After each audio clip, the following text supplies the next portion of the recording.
Got to admit that I wasn't expecting much as far as the movie Prey was concerned, especially considering I'm not too much into the whole sci-fi thing. That said, just like every other kid who grew up in the 80s, I loved the first Predator movie. And I really liked 10 Cloverfield Lane, which was brought to us by the same guy who produced Prey. And considering how my podcast, The Wild West Extravaganza, covers real life people and events from the Old West era, gunfighters, outlaws, frontiersmen, and yes, Native Americans, I felt like I should at least give Prey a chance. And boy, am I glad I did. Warning, what you're about to hear contains spoilers. Act accordingly.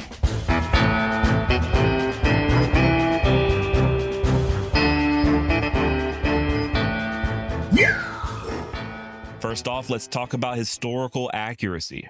When we think Comanche, or at least when I think of the Comanche, the first thing that comes to mind is Texas and the southern Great Plains.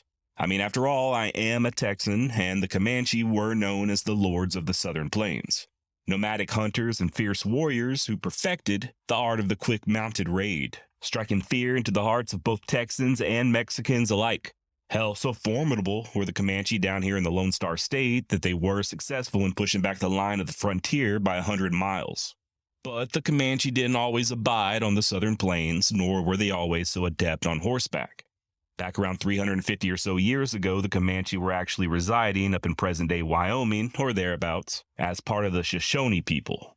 So right off the bat, when I noticed that Prey was set in what looked to be the foothills of the Rockies, and when they themselves noted the location as the quote-unquote northern plains, I was pleasantly surprised. Now, the movie takes place in the year 1719. We think the Comanche first got their hands on horses around 1680, and they likely broke from the Shoshone shortly thereafter. So the idea of them living further north is certainly historically accurate. Now, evidence does suggest that the Comanche began migrating further south around the year 1700, but not in one mass migration. According to anthropologist and ethnohistorian Dr. Thomas Cavanaugh, other groups followed even as late as 1830. Speaking of location, I actually had to look up to see where Prey was filmed. That's how beautiful the scenery is. And as I hypothesized, sure enough, it was filmed in Alberta, Canada. Why did I suspect Alberta? Well, that seems to be where all the most picturesque westerns are filmed.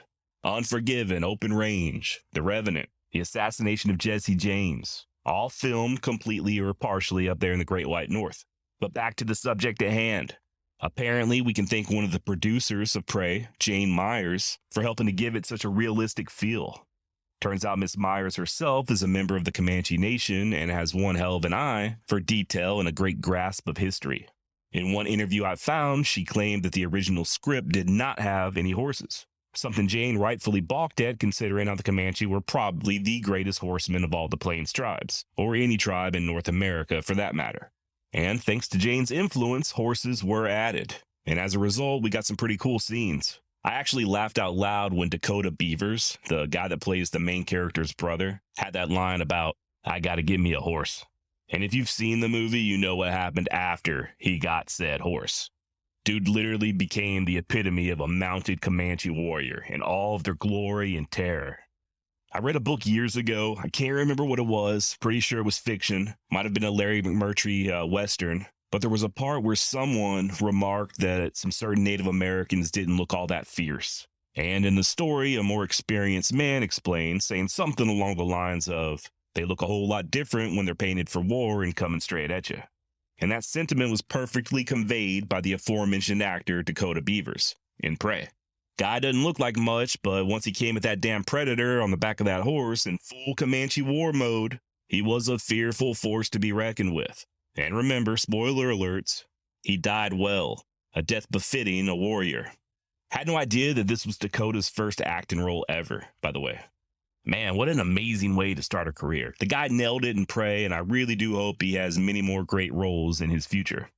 Jane Myers also had a few more subtle touches, something I didn't notice initially. There's a scene in Prey where the film's protagonist, portrayed by the very talented Amber Midthunder, brushes her teeth using a period-accurate version of the Comanche toothbrush. And how cool is that? It was little details like this that I really liked, especially the scenes involving the village. The look of the teepees, the meat drying on the racks, the women scraping hides. It all had a very authentic feel. And my favorite aspect of Prey, as far as the accuracy goes, was probably the dialogue. Yeah, the dialogue. But Josh, they were talking in English. Yeah, I know. Look, it took Hollywood far too long to cast actual indigenous people in westerns, and once they did, it was almost always in a very stiff, stoic manner, never showing any emotion and just sort of talking like this, paleface. Think 10 Bears from the outlaw Josie Wells. Much as I love that movie, especially the scene with Josie and 10 Bears, you gotta admit the way he's talking is pretty corny. In Prey, the actors actually show emotion, and most importantly, a sharp sense of humor. That's right, surprise, surprise, the Comanche had jokes. Everybody everywhere does, right? Sarcasm, laughing, it's just human nature. And the Comanche were portrayed as being very human in this movie. I thought they did a great job showing that aspect. Really, about the only thing I didn't like was everybody wearing war paint at all times. I think I understand why. I mean, it did make things more visually appealing. But if they were going to go for 100% accuracy, a silly statement when talking about a movie from the Predator franchise, I would think that the paint would only be used during, ceremonies and actual warfare.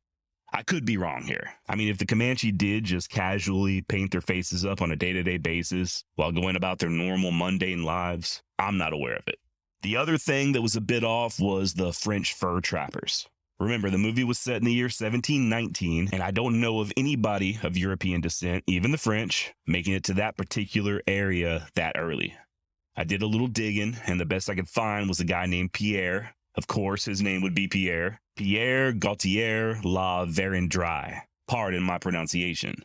Now, Pierre made it as far as the upper Missouri, present-day Montana and North Dakota, by 1740. And we all know that in the decades that followed, the French Canadians would have a very strong presence in the area, trapping and trading, even prior to Lewis and Clark. But as early as 1719, I don't think so.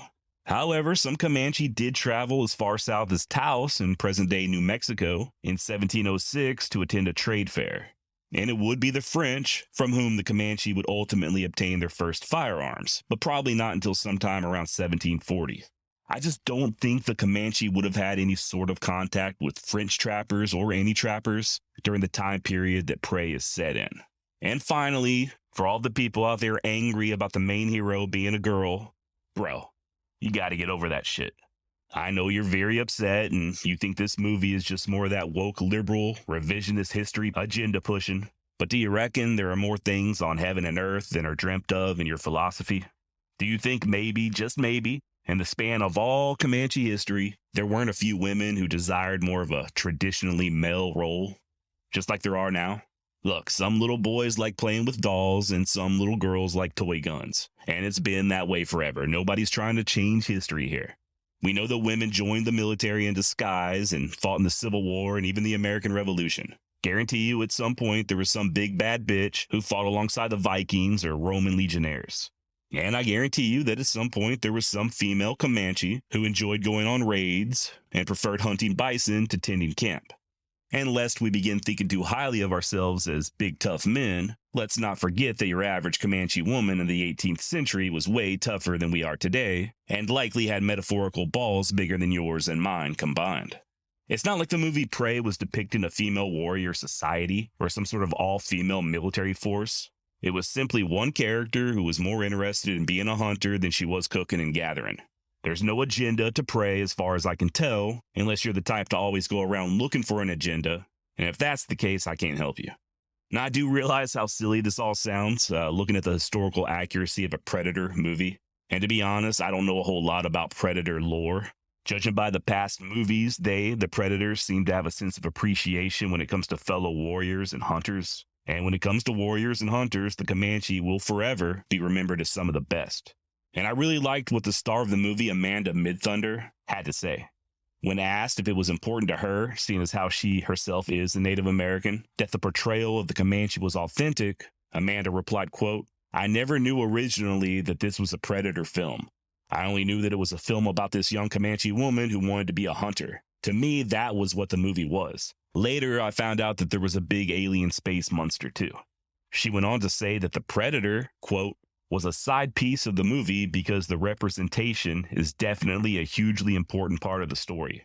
Around the world, First Nation people, North America, aren't everywhere, and even in North America, it's a very small population. In media, getting to showcase period culture, when you make a period piece and show First Nation or Indigenous people, and having that to be accurate and also very human and grounded and relatable, has a huge impact on the community and people, in my opinion. That was hugely important. End quote. And well said. And I think as far as the human authenticity goes, y'all got it right. Okay, so that's my take on Prey. Will I ever watch it again? Maybe, I don't know. Is it my favorite movie? No, not even close. And no, I don't consider it to be a Western. It's just a fun movie that just so happened to get a few important details correct. And if you know any of my takes on other movies, you may think I'm kind of being a hypocrite. For instance, I am not a big fan of the movie Hostiles. While it has some really cool scenes and some amazing acting, I found the entire plot to be completely and utterly unrealistic. But Hostiles was a serious film meant to be taken seriously. As far as I can tell, Prey is not meant that way, and I like to cut movies like this a little bit of slack. Sort of like my take on The Harder They Fall. That movie was not anywhere near close to being historically accurate, but it wasn't meant to be. It was just a fun movie that shined a spotlight on certain people from our history that normally don't get recognized. In the same vein, Prey is likewise a fun movie that just so happened to get some very important details correct and shine a light on a very marginalized people. So there you go. Nobody paid me for this. Just thought I'd pretend like somebody cared about my opinion and share my 2 cents. If you haven't noticed already, my second episode in the Wild Bill Hickok series has been released. Please give that a listen when you get a chance, and episode 3 is coming at you hot next Wednesday. And if you just stumbled upon this out of the ether, hey there, my name is Josh, and I host a history podcast called The Wild West Extravaganza. Check it out wherever you listen to podcasts. Adios.